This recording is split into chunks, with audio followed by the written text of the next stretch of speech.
Hello, everyone. This is episode 21 of the Revolutionary Think Tank podcast. This is your first time here. This is a podcast about political commentary, protest music, and revolutionary thinking. My name is Farias, and this is my co-host, Mr. E. So, Mr. E, how are you going today? I am very well, 4IS. How are you? Yeah, I'm going pretty well, Mm. and we actually have an announcement today. Hey, So, in 2023, so March 2023, we're actually going to be performing in a synthwave concert.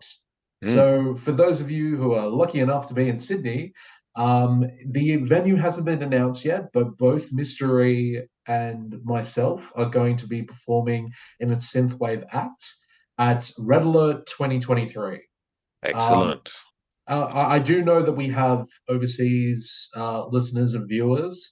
Don't worry, there's actually going to be a live stream of the performance. Mm, So when it does happen at 8 p.m. on the 4th of the 3rd, 2023 Sydney time, you will have an opportunity to watch us live.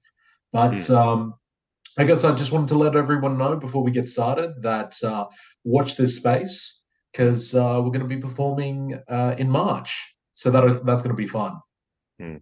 Nice little bit of promo. Love it. Yeah, and let's get on to the topic. Mm. So we've mentioned it before, but we've never got into it We properly. we talk about it a lot. Yeah, we Yes, mentioned it. and that topic Mm. is neoliberalism. Yeah, it's a biggie.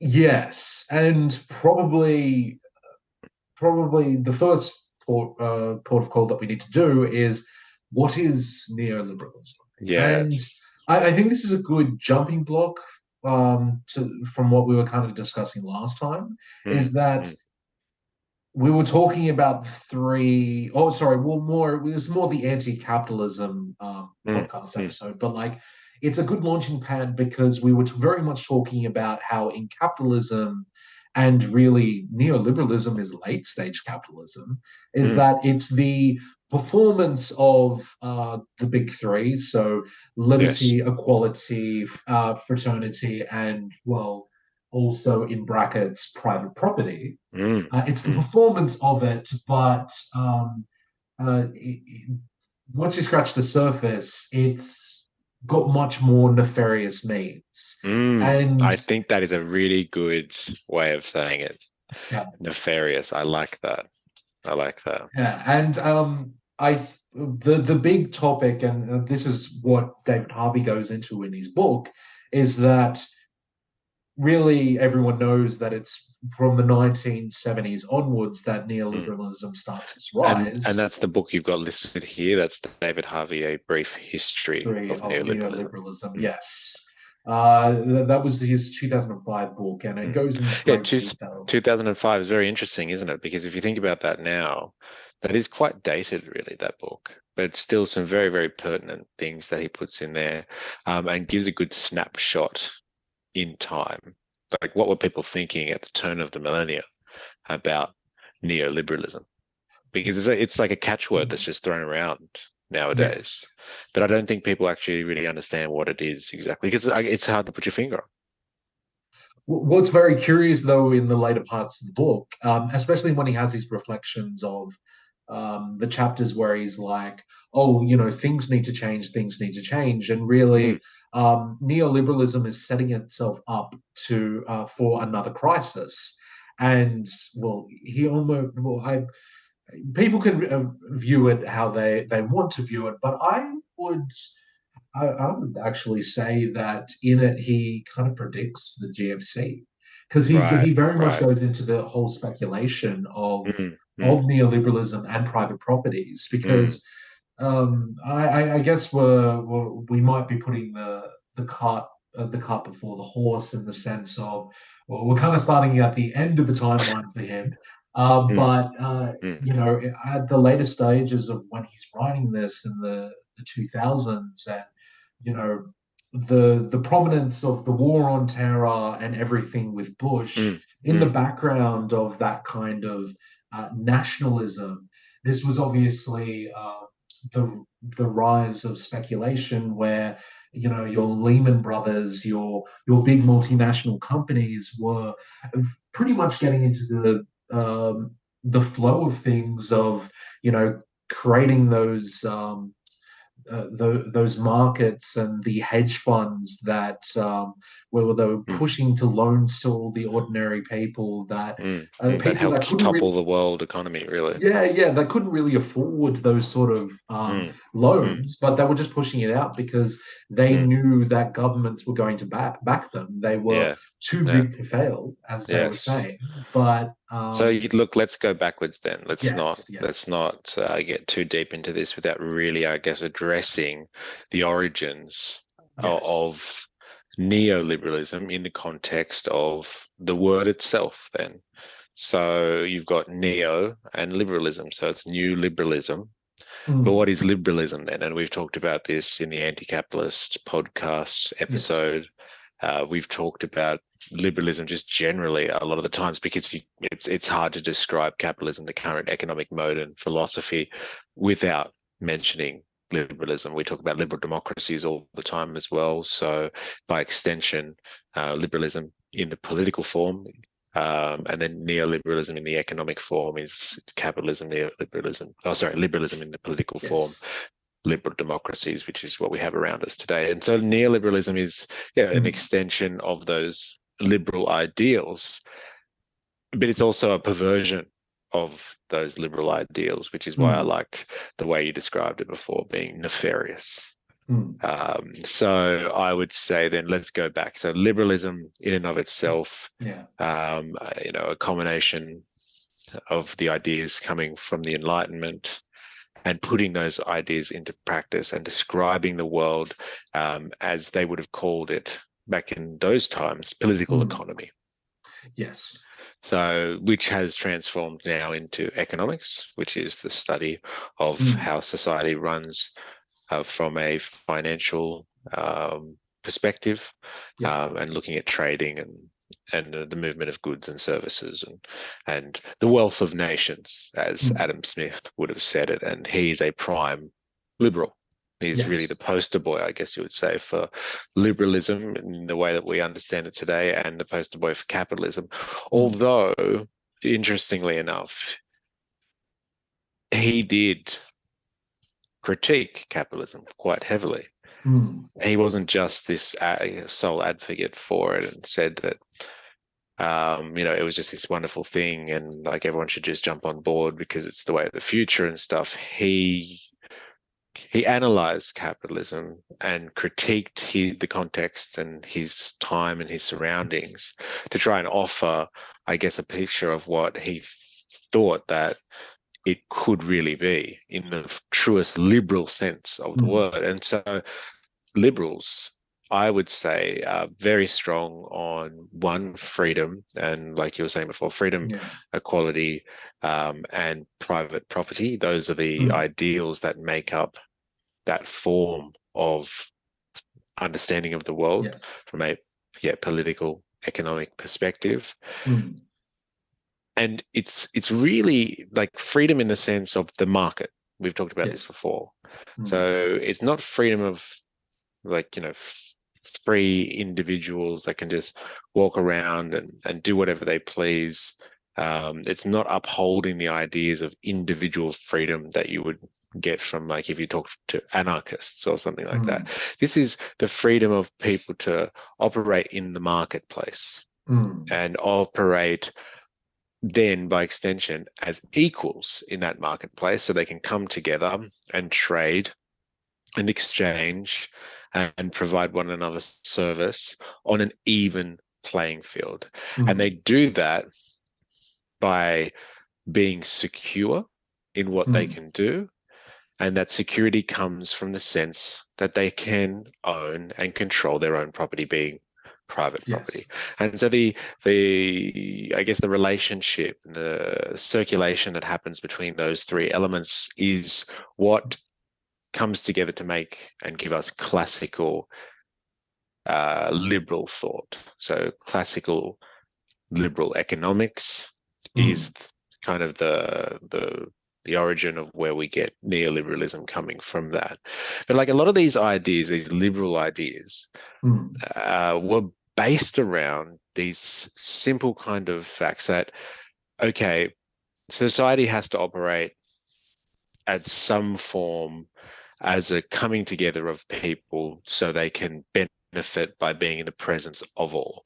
Humans don't Mm. exist naturally in exclusion. They don't exist on their own. You have to come together and cooperate with other people in some form. You have to be social in some form. And so hence the idea of the social contract.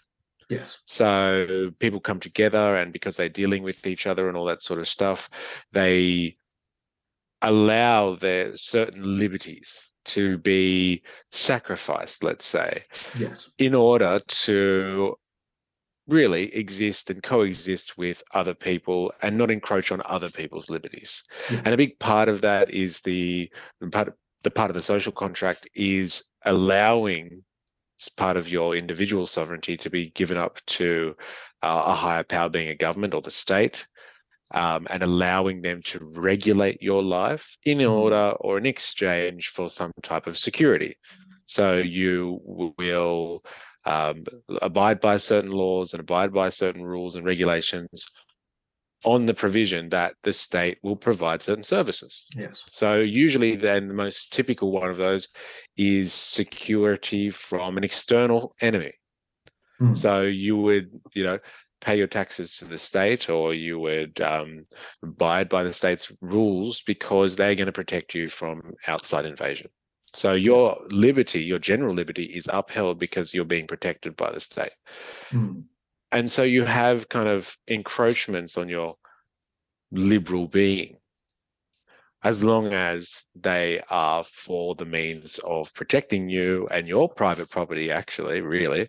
And Mm. that's where you get police forces coming in Yes. so that you can exist in this liberal and this free world. But, there's certain sacrifices you have to make.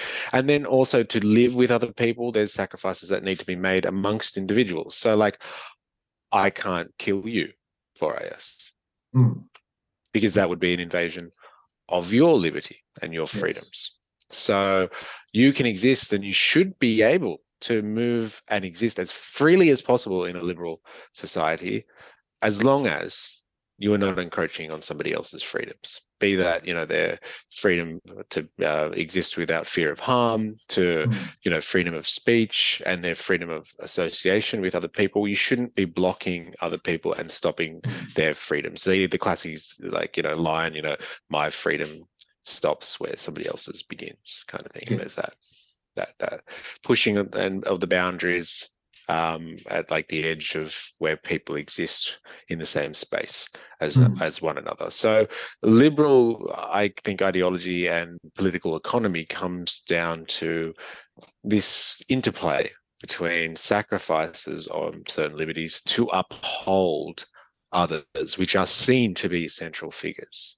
Mm. And at its core, because we could just talk about neoliberalism for hours, but at its core, that's where neoliberalism starts to change the game. It's a perversion. It's nefarious in a way, because at least these liberal ideas are based on some form of, principle of general well-being. Yes. There's an intention there that, this is for the good of all, Mm. not for the lucky few that get to control the system or have the means. There is this sense that everyone should be able to enjoy this. And Adam Smith was all for that. Yeah. The Wealth of Nations is really about, making sure or painting a picture of this perfect utopian kind of capitalist world where people could exist freely and were equals and all of these things.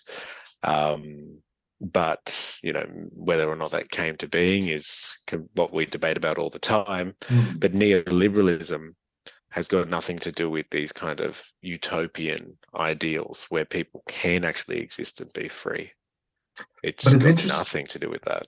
Yes, but it is interesting that you bring up Adam Smith, though, and probably what your more classic economists, because really in their day, when we're talking about what the 18th to the 19th century, they actually considered governments as unproductive. But to be honest, Mm, that kind of makes sense because we're talking about what Napoleonic era governments that are basically warring with other Europeans all of the time, and they're taxing their citizens to high heaven. So it Mm, made sense why your Ricardos, your Adam Smiths, and your Karl mm, Marx thought that they were incredibly unproductive. mm, However, the reality that neoliberalism found itself and why it thrived was, well, the pendulum had actually swung the other way, where they were living in a world where at least society and economics and the economies realized that governments were actually quite useful. So this mm, was coming out of the periods of from the Great Depression and after the 1920s, leading up to the 1970s, where Keynesian economics had just arrived. So this mm, was the idea of the way to get yourself out of a tight situation like a depression is a government suddenly becomes useful, where instead of your ordinary market economies that are pumping in money, it's actually the government that stimulates mm, economies. And really, mm. that sort of thinking is the reason why Kevin Rudd and Wayne Swan got Australia out of the global financial crisis. So it's Yes, very and now interesting. Yeah, yeah, I go for it. think before though you go on to talk about neoliberalism, we still got to talk about the original. We still got to discuss then what really liberals thought about the governments and government intervention. And like you touched on it just then, governments Yes. weren't as efficient. They were warring and they were Mm, sucking up resources from the nation to not only um, primarily do things that were aggressive towards other peoples, which is anti-liberal, mm, I would say. mm, But they were also there as this entity that would intervene on a free market to give favorable treatment to certain vested interests. mm, And your classic liberals, like your Adam Smiths, your Ricardos, your John Stuart Mills, what have you, they were very against this. That was anti-liberalism. Having a government or a state authority there that has control over the means of violence in a country, in a nation, and then using their mm. regulatory powers or their just sheer force to allow certain people to dominate a market, to allow certain people to the only and exclusive trade rights in an area. Those sort of things were seen to be anti-free market. Those things were anti-liberal. And so government intervention, like I said before, really should only be to protect individual rights Mm, and to protect really and uphold the free market. Everything outside of that government intervention mm. is completely anti-liberal. And this, we're now circling back to the word perversion, because what did all of the classical economists, the classical liberals, hate in society? Because going back to the phrase you use of they were favoring some people over others. Mm, And what did Adam Smith hate? What did Ricardo hate? And what did Karl Marx hate? They hated mm, landlords. They mm. hated the people that extracted rent. They hated the Yes, people that were yes, extracting value, not yes, creating value through yes. production. Yes, not a productive class of people at all. Mm, The rentier class, absolutely no productive value in society, really just leeches on society. And classic liberals, and this is why, and even, Karl Marx to a certain extent, they didn't hate capitalists. Well, classic liberals definitely didn't hate capitalists, mm, but like even the people that were more social liberal, so like Ricardo and Karl Marx and stuff like that, they didn't particularly hate capitalists in the sense that from a production perspective, they knew they were contributing to society productively. It was, yes, your rentier classes, people like landlords and the landed gentry that had like all of this existing power because they were in the right class or part of the aristocracy and all that mm. sort of stuff, and did nothing but, sapped up or had land and rented it out to people or had hold of government bonds somehow. And then the people through taxes had to pay the money for those bonds back plus interest to this class that basically did nothing at all, but just existed and had these frivolous lives of luxury, really. Sounds familiar, doesn't it?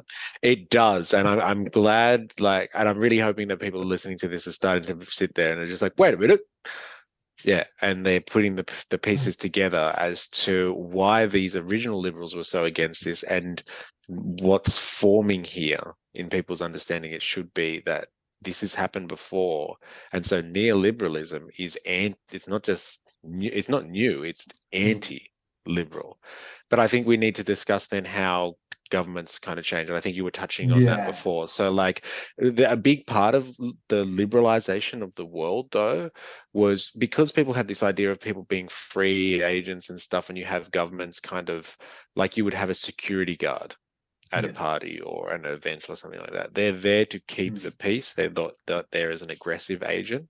And so when like liberalism's really started taking hold over the world after the dawn of the Industrial Revolution and the real birth of capitalism into the 19th century, that was one of the longest times of peace on continental Europe and across the Atlantic and stuff like that after the mm, American Revolution, after the French Revolution kind of thing, and after everything settled down with Napoleon, and the French Empire and all that sort of mm, stuff, mm, like Western Europe, and kind of the West settled down with liberal ideas, and like there was just people moving freely across the continent, traveling around the world, and there was a long period of peace leading up to the 20th century.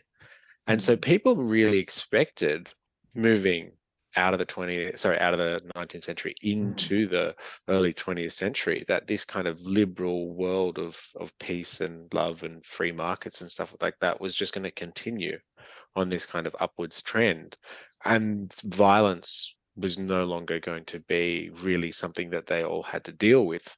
Obviously, mm. that's excluding everything that was happening in the colonies. But in the West, they kind of had this positive kind of vibe coming from liberalism and how they saw people and goods and wealth being able to just move freely in this world market economy. Mm, And so with this was like the age where science was really taking off, philosophy, mm. new brands of philosophy was taking off, yeah, and rationalism was a big thing. So people really had this nice and beautiful kind of feeling about liberalism, and were anti-government intervention in a lot of things, until you start to get close into the 20th Mm, century, where people start to get disgruntled by the wealth concentration that's happening at the hands of mm. capitalists, and how capitalists are starting to put their own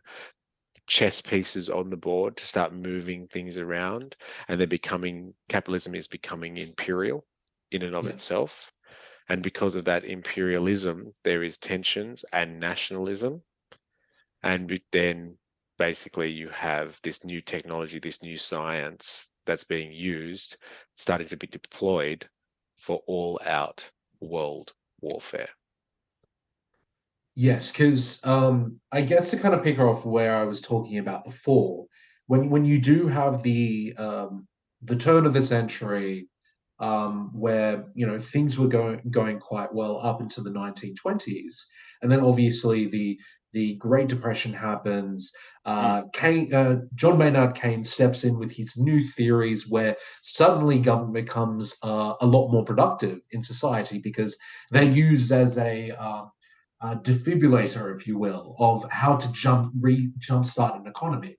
mm, And suddenly, we have new ideas that are coming out from this. The idea of full employment. So, in a World War One, and a World War Two scenario, when you do have a war effort where the government is pumping money into the economy in order to for what they consider defending their countries. Suddenly, everyone is being employed in the war effort, and it's great to be a worker in these sort of societies because um, there's obviously the rise of full employment. Suddenly, trade unions are forming, and progressive labor parties are forming, where mm. not is it just the capitalists that are being represented in society, but the ordinary worker.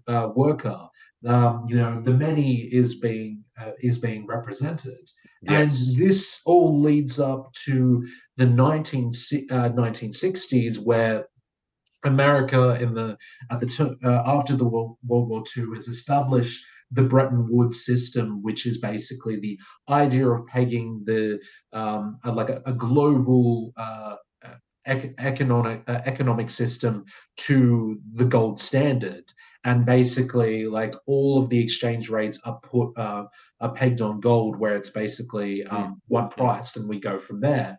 But in the late 1960s and going into the 1970s, suddenly when the US is not in a superior state anymore, it's not necessarily other countries that are owing money to it, it's actually owing money to other countries.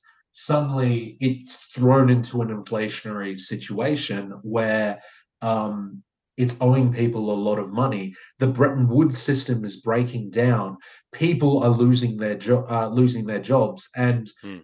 at least in the outset of this, or at least the sunset of this, it looks like Keynesian economics is on the back burner. Mm. And with this new system, and at least wanting to fight the initial fight of how do we get rid of inflation, suddenly neoliberalism steps in. Yes, With and I think it's important though to yeah, clarify though that this government intervention you're talking about, yeah, Keynesianism, yeah, and like the stuff that led up after the turn of the century from the 19th into the 20th, it was up until that point there was this big liberal idea of limited government intervention and like promotion yeah, of the free market. It different from the neoliberalism coming in the 1970s, as in the sense that capitalism was really taking off at the end of the 19th century. And as it takes off, I mean, it's kicking into a certain, like, third or fourth gear. And the contradictions of capitalism are really starting to affect and hurt people. So yeah, capitalists are accumulating and concentrating their wealth and their power, but at the same time, they're crashing. There's systematic and periodic crashes and booms and busts kind of thing. yeah. And this is starting to make people think that a more social Mm, approach to the economy, not a free market institution, but a social and planned economy might be the way to do things moving forward. And so you have things like the rise of socialism on the back of the mm, labor movement and the yeah, union movement that you were describing before. And so you have people all like changing their opinions on government intervention as long as it fits a social purpose, mm, not a private purpose, but a social, I guess, objective being, promoting job growth and promoting infrastructure provision to provide resources and wealth distribution on a national scale for all people, not just, government intervention for private interests, and setting up some type of welfare programs and having established working conditions for people. And like this is where you start to see retirement coming in for the first time, mm, as well as healthcare. They're setting people up to have some type of social safety net or social security, as we would call it these days in welfare. yeah. And The so it's a big different diff. form of government Yeah, intervention at this point, at the start of the 20th century. yeah. The big difference I would say between your more classical liberals, which I guess David Harvey would call it as embedded liberalism, Mm, um, they would view governments as unproductive, or at least they would say that they were extracting value and that sort of thing. So, in order to have a productive society, you kind of just have the market, and you kind of focus on your much more productive mm, aspects of it. So, whether that's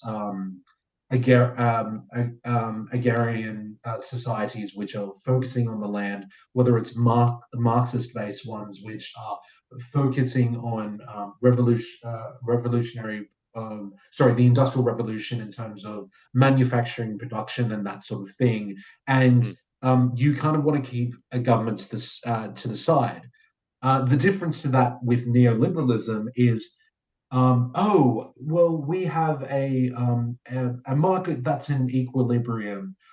We believe that private property and that markets, sorry, the government should just be a small government that doesn't really intervene, except when it's promoting our values. So we'll probably get into this, but you know, uh, the basically with the turn of to neoliberalism, what you actually found was governments had a lot of assets, and whether that was energy stuff, so water or electricity and that sort of thing, but because they were in massive inflationary period in the end of the 1960s leading into 1970s, these sort of neoliberal economists that were promoting these sort of ideas to government, they would say like, oh well, in order to decrease inflation, well, you need to push down workers' wages. You need to sell off all of those pretty little assets you've got on your books, and that will decrease the inflation. Yes, it did achieve that, but it also ended up putting which creating the multinational, which, as we were kind of focusing on before, in 2005 when David Harvey published this, because they had these neoliberals had basically invaded the public thinking of how our economy works. They were able to basically create a revolution where they got all these assets that used to be owned by the government, and they were able to run through in this kind of speculative world. Mm, And mm, it is very interesting. Like, mm. one little caveat I also mention is there's a part of the book where David Harvey dedicates to non-government organizations, so to NGOs, and he basically goes on the massive history about it. That the funny thing about NGOs is they actually end up covering aspects of society that used to be in the remit of governments. Mm, mm, And basically, like, whether that it's a non-government organization or that's a non-for-profit mm. that is looking for charitable donations and that sort of thing, um, if if it was, say, for example, an outreach program, traditionally that should be under the remit of a Mm. government. But these charities, these non-government organizations, are stepping in a private property world and Yep. doing what the government should be So, doing. yeah. Yes, and this is where I'm trying to go with this. So we've got sorry, you got the classical liberal, then you got your kind of social response Mm, to that in the early 20th century, where people are trying to look for social answers, and using government intervention. So it's kind of moving away from that original liberal ideal, or it's challenging that. And you have mm, your liberal steadfast nations like your allies in the West, and then you have these new kind of breakaway societies like, your Russias, your Chinas, your second world countries. And that's where you mm, have the division, and the Cold War starts with this is a more social way of looking at the world and the economy. And then you have your more liberal kind of way, your traditional capitalist way of organizing things in a free market. One heavily with the idea still of limited government intervention, but strangely relying on governments a lot because they need to fight against the evil enemy, which is the social liberal model, which mm, are your communist nations and those kind of allies, or those people that they seem to promote a more social way of looking at things. And mm, then when the Cold War kind of starts cooling down a little bit, or things start to change, like you were saying, there's important things happening in the West where there's like inflation problems, and like all the promises that came out of the end of World War II, where people were kind of promised they would have access to this social infrastructure at all times. They would be paid a good wage, a living wage. They'd have good working mm, conditions, and they'd be able to retire and live a beautiful and meaningful life. When that sort of stuff started to become when it started to become a reality that this was not going to be able to be done for everybody and for future generations, it started crumbling down in the end of the 60s. And then mm, you have this really important moment where Nixon unpegs the dollar off the gold standard, which is what mm, you were talking before. And that yeah. is really the birth of neoliberalism. And the reason why I keep talking and harping on about government intervention is you classic liberals, no way, government's not the answer. And they fought social liberals all the way on that. You can't have government Mm, intervention in the economy. It's all about the free markets. Now, neoliberals are all about free markets and they love the ideology of the free market, mm, but they are all for government intervention. Actually, government intervention is, I would say, the foundation stone mm, of neoliberalism, which is what you were talking about before. Government intervention in everything but the free market. And whatever neoliberals get to say mm. is the free market. And Yeah, what I would basically describe neoliberalism as the term, the classic cynical term of um, all people are free in society. Just some people are some more are more free free than than others. others. Yes, yes. That's how I would describe Mm. neoliberalism. And that's why I think it's really anti-liberalism, because the liberals in the past, the classic liberals, really did see there to be some chance that there, despite there being inequalities, that's something that's just going to happen. People could come together as much as they can as free individuals and try and work on an even playing field in this kind of capitalist wonderland. But Mm, neoliberalism is completely against that ideology. It's neoliberalism acknowledges that the planet is a dog eat dog world, and it promotes and encourages some people getting the leg up over others and then cannibalizing mm, or just eating all the competition and concentrating their power and wealth to provide better services to to humanity. Because when you have people that are bigger than governments or just large multinational corporations, like you were saying before, because of their mm, extensive reach and their just ability to command so much productive power and so much wealth, they will just provide better services because of their monopoly over things. And that is mm, one of the cornerstones as well of neoliberal mm, thought is having the ability to concentrate power in fewer and fewer hands means you have more extensive reach and you can provide better services. But that flies in the face of real liberalism because people aren't able to act freely when mm, there is monopolies in markets because they're just eaten up by the larger fish in that little pond all the time, every single time. So people can't exist mm, freely and compete freely with anyone because there's always this concentration and the whole system is set up to help those who are already established and with all the power stay on top. And government, and why I keep talking about mm, government intervention is because everything is geared around doing that, from the legal system and judicial system to politics and legislation, mm, and government intervention in terms of the police and the military. And so the actual force, everything is geared towards making sure that those with the means and the power mm, stay in power and continue to develop and concentrate that wealth and power. And if you think that that's crazy and that's nonsense, then you've just got to look at some of the examples of parts of the world that have been, I guess, consumed mm. by neoliberalism over the last 50 years now, Yeah. since the 70s.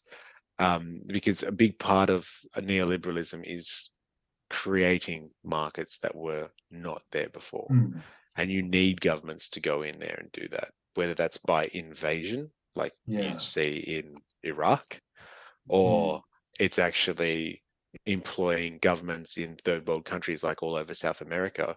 You set up a puppet government, like a right-wing fascist government. If you're the US, you set up a fascist government somewhere in your South American neighboring countries, and you get those puppet governments to come down hard on people and basically rape and pillage communities and privatize everything that they own.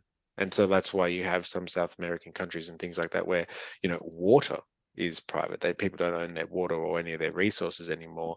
That is Mm. taken by the government and then sold on to some third party, someone outside of the country through free trade Yes. agreements and settlements. That's a You, big part of neoliberalism.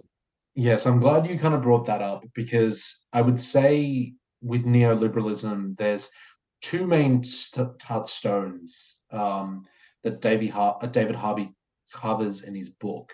The first major one was actually quite close to home with New York City in America, is that why that was so important was that it was basically the trial for neoliberalism, where um, New York City was actually like one of the first cities that actually had an urban crisis at the time of the early 1970s when neoliberalism was first being brought in. And in that kind of urban city crisis, it was the first time that neoliberal economists and also private companies realized, oh, we can actually encourage the government to sell off all of their assets Mm, so we can make a quick buck. mm, And well, they don't mind because the inflation is kind of going down with this sort of situation. So at least they're able to prove to their voters that they're kind of doing the right thing. mm, The other major thing that was happening at the time was Mexico. So what was going on in Mexico was that was the first time that you had neoliberal economists, especially American ones, going to the Mexico government and saying, "Hey, you owe us a lot of money, but coming out of the 1960s, yeah, to pay us off." Which effectively, what David Harvey points out is that they actually had the US had actually put them into a debt trap. They were saying, oh, well, in order to get out of this situation, why don't we cut a deal? How about you sell off all of your assets? Hey, we've got all these companies that really want all of this cheap labor. How about they set up in your country and, we can have a free trade deal where yes, we get a yes. really good Mm, deal and, you lessen your debt to us and, mm, job well done. And yes. that was the first time. So this was obviously before everything was shipped off to China and Mm, everything is closed in the US and all of the Western mm, countries for cheap labor overseas. But yes. Mexico was the first time that cheap labor was Mm, implemented into the neoliberal plan. mm, yes. And And see, this is what I'm talking about with government yeah. intervention. Governments are so critical to neoliberalism. Like, look at that. They're going in government to government and, or like even private enterprise in the ear of one government to Mm, talk to another and say, this is, you owe us this money. This is what you're going to do to pay it back. You're going to open up your markets to us and you're going to sign a free trade agreement or be part of this free trade agreement where really you're only allowed to deal with us and these certain corporations and these people that we mm, choose that you can deal with it. True liberals wouldn't do that. They wouldn't go to another nation and say, we're going to screw you over financially, like absolutely destroy you mm, financially, unless you agree to only deal with our corporate allies and our and nations of our choice. Look at the mm, embargoes on Cuba, for example, and things like that. Like big part of neoliberalism is getting in there and holding it over other governments and using government power to kind of hold it over other people and ensure trade routes and mm, ensure supply lines for certain corporations and corporate interests and private interests only. And this goes, or like, and this goes in the other direction as well. And I think this will touch home for a lot of people that are listening to this. mm, A big part of the neoliberal agenda through governments is austerity. yes. Austerity measures is one of the biggest problems of the last 50 years. And austerity measures is a key component of neoliberalism. It's when, through their political mouthpieces, corporations are able to say, and you were touching on this before, to people, hey, look, you know what? We just can't afford to provide these services anymore. Hey, we can't Mm, afford to hold on to these assets anymore because you owe a debt to someone. The nation owes money to someone. No one really knows who the nation owes money to. Foreign investors of some sort, people that are holding national debt mm, somewhere, usually foreign companies. But like, hey, the nation's in debt. We've got to pay this debt off. Why? Who knows? But we've got to pay it off. We're going to start slashing and burning services. We're going to start selling off, key assets mm, to private holdings. Hey, we'll get you money, and you'll be able to pay your debt off. But like, in 5, 10 years time, you're going to be completely screwed because now you're paying more. And talk about inflation. It's a big thing at the moment. I'll tell you why. The cost of living has gone up. It's because people are paying more for things they never really had to pay for before because they were mm, held in public hands and they were distributed on a public and a needs basis. And so neoliberalism is hugely about convincing governments to instill austerity measures on their populations to pay back, these debts to whom I don't know. And like I mm, don't even think it's important. It's fictional and it's all a fallacy designed to crunch down on populations and squeeze them of their assets and make sure that mm, the money is always flowing in one direction. People aren't sitting down there and accumulating wealth. A big part of it is just strangling the middle classes and making sure, again, that concentration of wealth is mm. always funneling upwards. And austerity has just destroyed the world. Like it's left no one untouched. Yes, and I'm kind of glad you brought up austerity because let's just quickly brush over what happened in the USA and the UK under Reaganomics and Thatcherism. Thatcherism, yeah. And I kind of want to use this as a point to put into contrast into something that happened recently. Mm, Because I would say recently the neoliberalism's hold has kind of been waning, but we'll kind of mm, get to that. And the big thing of what Reaganomics and Thatcherism achieved was, yes, that kind of austerity measures, like what the ordinary worker perceived to be really good at first, ended up being terrible for them. Like, for example, um, David Harvey goes in his book, the idea of how at the time they actually had public housing mm. for various people, and they would actually be selling it off at a Like in very London, this is right. He yeah talks a in lot about London, London. Yeah, it's yeah, incredible, isn't it? and obviously the ordinary worker was like, oh, this is great, like I'm getting it for such a cheap price, but eventually it created a speculative market that raised those prices Yeah. and And look at were London now, one of the most unaffordable in terms of property ownership yeah and stuff like that.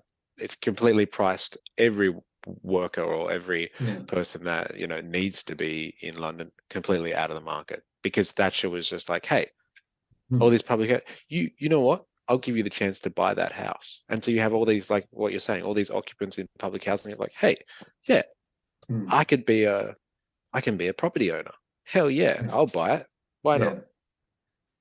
And then you have another aspect of neoliberalism, which was to just completely smash the unions. Mm, In the mm, UK and the US, and this is yeah. also probably a reason why, in the last 10 years or so, there has been a revival of community wealth building Mm, projects, mm. which, of course, they have great associations with, you guessed it, cooperatives. Hey, there Um, it is. There's a tally. Um, it's because in the UK and in the US, their union movement is bunk because Yeah, yeah. Thatcherism and Reaganomics completely Mm. dismantled it. And they did Um, it through government intervention. I'm going to keep, mm. that's going to be my tally for the day. Government intervention. There it is again.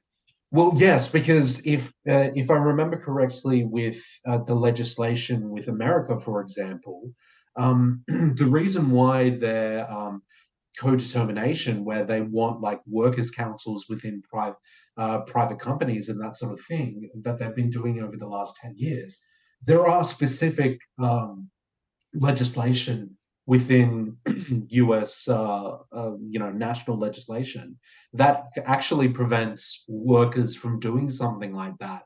So, in terms of trade unions, I wouldn't be surprised that there's sort of similar legislation that prevented Mm, trade unions from happening, and that was, I think, that was the reason why mm, recently with Amazon, them just coming out and forming a trade union, it mm, was on it was treated with such uh, great applause because mm, it mm. was such an uncommon thing in America. Yes, yes, to happen. And it's because it's just been beaten out of them. Like America, like in the height of the Industrial Revolution and prior to the world wars and stuff like that, industrial powerhouse. Like the trade unions, the union movement was huge and such a political entity. And yeah, like I guess you would say warfare, Hmm. nationalism, and the legislation that was, ostensibly put up to kind of combat, like, the enemies of the state and all that stuff was used completely and utterly at the Hmm. disposal of governments to destroy the union movement and working associations and things like that. And so they Hmm. dismantled the union movement in America, especially Hmm. after the war. They were able to well, during the war actually, and in the lead up to it, but they were really able to just completely just decimate it until it was not a force to be reckoned with anymore um, Yeah, under the yeah. neoliberals. Yeah, and I guess that goes to my other point of the reason why that was so important, destroying the trade unions, is it allowed them to very easily push down wages. Now, I Yes. want to contrast this to something that happened this very year in Australian politics, is that leading into the federal election that happened earlier this year, one of the points and one of the classic points of neoliberalism is that pushing down of wages. And the now Prime Minister Anthony Albanese, he went as opposition leader to the election. One of his policies was increasing people's wages, which kind of makes sense. He's the head of the Australian Labor Party, and he even went how, hey, improving things for our nurses, improving things for our public servants, so our nurses, our teachers, and that sort of thing. All I'm asking for is on their monthly wage to increase it by $1. And it was something that was so simple. And the current prime minister, obviously the one that was very much in favor of big business and all of that, um, the opposition leader went to him and was like, I want to increase workers' wages by $1 a month. What do you say to that? Will you also agree to me? And he just flat out said, no. I don't want to increase workers' wages. And it just shows that even in a country that was able to hang on to their trade union roots, um, that they weren't completely dismantled, that going into an election in 2022, where the opposition were just asking to increase the minimum wage by $1, like it just goes to show how pervasive neoliberalism is in our Mm, society. mm. Yes, absolutely. It's a stranglehold on the political structure, with a sole emphasis on private interests, Mm. where liberalism is about the freedom and of the individual, and the equality between the individuals in order to have a free market.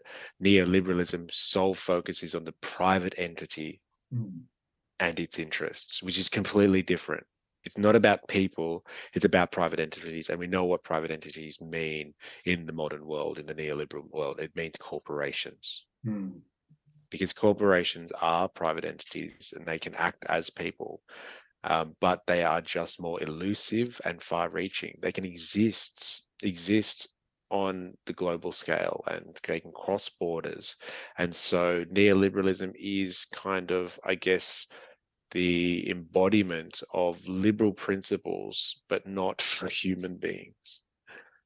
It's got mm, nothing to do with people anymore. It's got to do with propping up and helping out the establishment, which is the economic establishment, our mm, corporate overlords, and making sure that their reach across the planet and across markets is not only concentrated or forever being concentrated, but forever being secured mm, and put into their hands. And they are completely happy to use governments as their chess pieces across the world to make this mm, happen, whether it's at home and suppressing things through state violence, state suppression through police forces, or if it's abroad, spreading democracy to mm, countries that need it most. And then, like you see, when they spread democracy, it really means just opening up their economies to be exclusively plundered by certain corporations. So, look, I think we could talk about this for a long time. Maybe we'll have to do a part two to this one for us. May- Maybe, but I think that was probably a good point to end it. Mm, And yeah, it was a good discussion today. Again, um, we have that synth wave art. So I asked the AI the prompt of neoliberalism taking over our society, and it gave us that structure, that massive corporation structure surrounded by all those buildings. mm. So I thought that was a good. And there looks like there's like some high priest kind of figure in the center there. Just an Yeah, interesting element, isn't it? Yeah, yeah, it's interesting element. interesting what AI Mm, art pushes out, but yeah, and I'll also mention again mm, in March, Mystery and myself are performing together in mm. Red Alert 2023. If you happen to be in Sydney, you can come and catch us. As far as I know, on the Surveillance Party website, Mm. pre the pre-sale tickets are actually out now, so you could get them on the cheap. Great. But I'll put again, some details in the description. yes, I'll give you the website. Mm, But yes, if though remember that if you are overseas, there is actually going to be a live stream of it, so mm, mm. you won't miss out. So Yes, yeah, yes. that's happening in March. And with that, everyone, remember to keep thinking and keep learning. And to sign us off, I'll give it to you, Mr. A. Thank you very much for IS. And to all of you out there, please remember, I am, you are, we are a mystery.